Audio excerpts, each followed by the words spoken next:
Good morning my dear students. कक्षा 10 के विद्यार्थियों, आज हम लेसन 14 के अंदर क्या पढ़ेंगे। तो लेसन 14 के अंदर पढ़ेंगे कि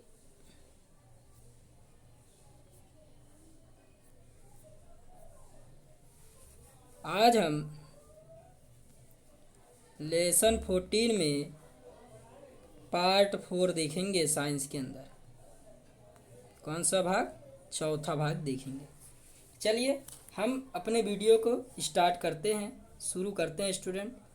चलिए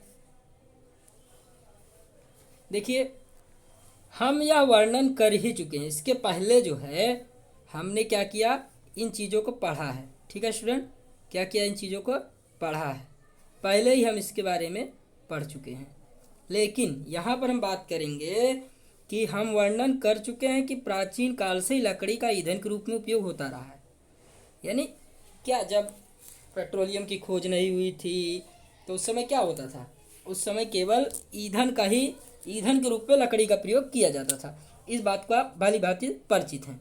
यदि हमें सुनिश्चित कर ले कि पर्याप्त वृक्ष लगाते रहेंगे तो जलाने के लकड़ी निरंतर, यानी हमको ये ठान लेना है कि हम लगातार वृक्ष लगाते रहें तो हमें लकड़ी की कमी नहीं होगी, यानी लकड़ी हमेशा निरंतर हमें मिलती रहेगी। लेकिन ईंधन के रूप में उपलों के दहन से भी आप भली भांति परिचित। गांव में आप देखते हैं बहुत सारे लोग गाय का जो गोबर होता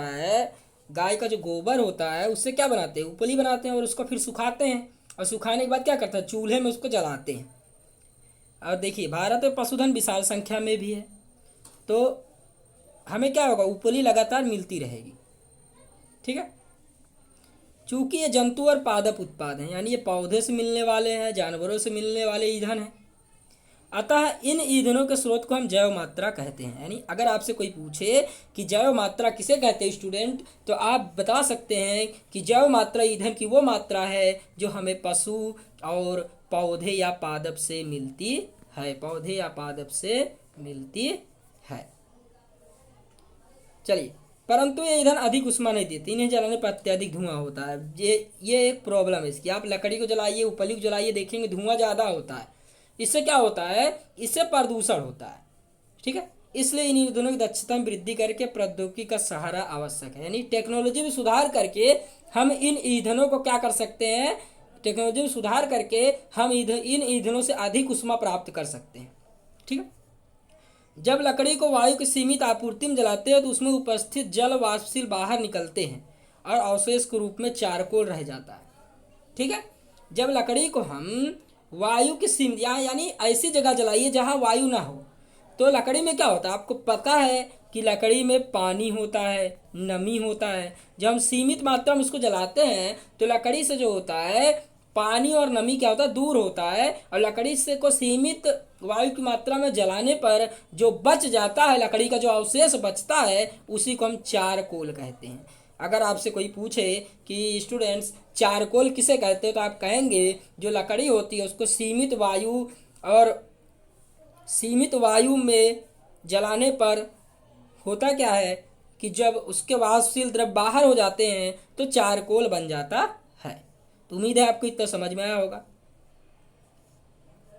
चारकोल क्या होता है स्टूडेंट? बिना ज्वाला के जलता है और इसमें अपेक्षाकृत कम धुआं निकलता है। यानी लकड़ी से आप चारकोल बना लीजिए और फिर उसको जलाइए तो उससे कम धुआं निकलेगा और इससे क्या होगा? उष्मा भी अधिक उत्पन्न होगी। आपने धोबी को देखा होगा। धोबी क्या करता है? कोयले वाली लकड़ी लेके आता है। ठीक है, कोयला लेके आता है और उसको जलाता है, देखा होगा आपने। तो वही है चारकोल।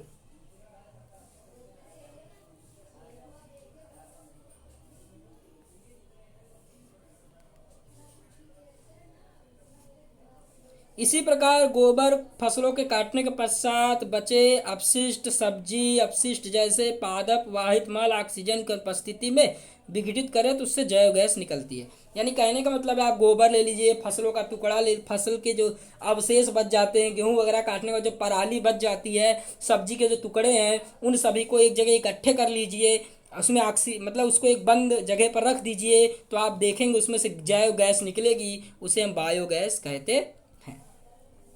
चूंकि इस गैस की बनाने की प्रक्रिया में उपयोग होने वाला आरंभिक पदार्थ गोबर है, इसलिए इसे गोबर गैस के नाम से भी जाना जाता है। यानी इसमें आरंभिक पदार्थ क्या होता है, सबसे ज्यादा गोबर का उपयोग होता है, इसलिए इसे गोबर गैस के नाम से भी आप जानते हैं।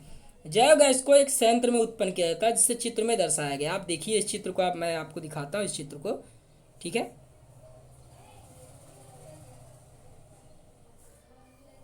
देखिए माय डियर स्टूडेंट, ये आपका गोबर गैस का चित्र है। देखिए आप देख सकते हैं, चित्र है गोबर गैस का। देखिए आप इस चित्र को देखिए। देखिए करदम है, क्या है, करदम है, ये मिट्टी है, गैस टंकी है, गैस यहाँ से निकलती है, ये मिट्टी है, खाद है, उर्वरक है, निर्गमन टंकी है, ठीक है। तो करदम क्या होता है, तो पहले इसको हम थोड़ी देर बाद समझेंगे। पहले हम इस चित्र को थोड़ी देर बाद समझेंगे, पहले हम इसको देखते हैं क्या है। इस संयंत्र में ईंटों से बनी गुंबद जैसी संरचना होती है। जैव गैस बनाने के लिए मिश्रण टंकी में गोबर तथा जल का गाढ़ा घोल होता है, जिसे करदम कहते हैं, ठीक है। अब देखिए करदम कहते हैं, अब हम आगे देखते हैं। यानी आप करदम किसे कहेंगे, तो गोबर और पानी का घोल होता है, उसे आप करदम कहेंगे। बनाया जाता है, इसे संपाचित में डाल देते हैं, इसे संपाचित टैंक में डाल देते हैं। इसके बाद चारों ओर एक कक्ष होता है जिसमें ऑक्सीजन नहीं होता।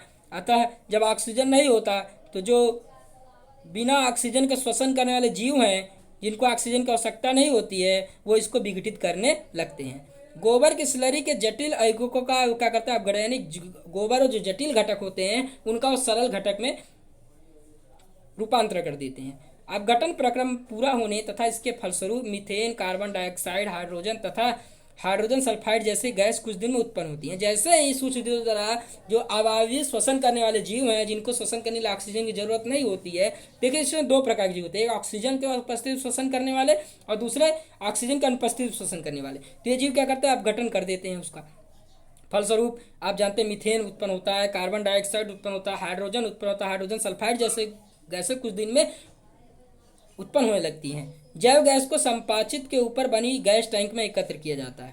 अब गैस टैंक से पाइप द्वारा गैस को निकाल लिया जाता है, ठीक है। इसके बाद जो ईंधन बनता है वो उत्तम ईंधन, क्योंकि सब 75% गैस मीथेन होती है, इसलिए बिना धुएं के जलती है। लकड़ी, चारकोल, कोयले के विपरीत जैव गैस के जलने के पश्चात कोई राख नहीं बचता। इसकी उत्तापन क्षमता भी ज़्यादा होती है। जैव गैस का उपयोग प्रकाश के लिए भी किया जाता है, कई गाँवों में प्रकाश ऊर्जा के रूप में भी इसका उपयोग किया जाता है। जल से बची हुई जो भी पदार्थ जो बच जाते हैं उसके अंदर, उसको निकाल लिया जाता है, क्योंकि इसमें नाइट्रोजन, फास्फोरस प्रचुर होता है और ये खाद का काम करती है। यानी जो बच जाता है वो खाद का काम करता है।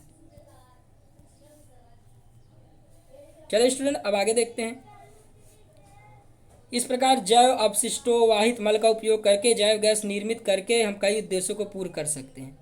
इससे हमें ऊर्जा सुविधाजनक मिलेगी, उत्तम खाद मिलेगी, साथ ही अपशिष्ट पदार्थों के निपटारे के सुरक्षित उपाय मिल जाएगा। और जैव मात्रा ऊर्जा का नवीनीकरण स्रोत है। नवीनीकरण स्रोत का मतलब है आप इसको कई बार बना सकते हैं, ये कभी नष्ट नहीं होता है। चलिए स्टूडेंट अब हम चित्र पे आते हैं। चित्र के माध्यम से समझेंगे कि कैसे पूरा प्रोसेस होता है। देखिए मैं इस चित्र को थोड़ा बड़ा कर दे रहा हूँ, ध्यान दीजिए। होता क्या है, इस करदम की बात करते, करदम क्या है, ठीक है स्टूडेंट, करदम की बात करते। करदम क्या, देखिए करदम में क्या करते हैं, गोबर है, पानी है, वनस्पति के टुकड़े हैं, अपशिष्ट है, सबको इस करदम में मिला दिया जाता है। अब इसमें थोड़ी मिट्टी होती है।